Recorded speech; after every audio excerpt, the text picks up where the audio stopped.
Nak tukar gear dia ada button ke? Kena tekan button ke? Ya betul, ada. Semua kereta auto dia ada button. Button ni sebenarnya untuk mengelakkan daripada kita tertolak, daripada tak sengaja tertolak, untuk safety lah.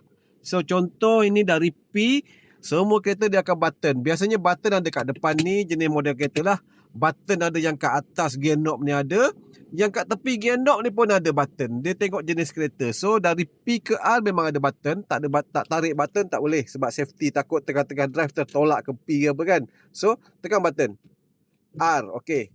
R ke N ada button tak? Biasanya tak ada. Semua kereta tak ada button. Dia free je. Lepas tu, N ke D ada button tak? Tak ada juga. Biasanya semua kereta tak ada button. Tolak je D. Okay, D. D ke gear 3 ni ada button tak? Kalau untuk Beza ni tak ada button. Tolak sahaja. 3 ke 2 ada button tak?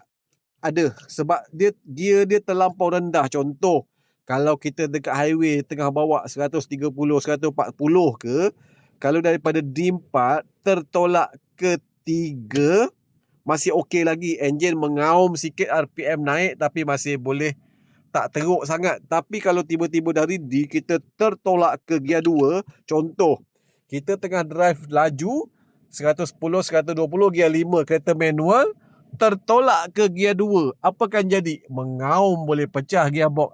Sebab itulah dia ada button safety. Dia tak bagi kita tak sengaja tertolak.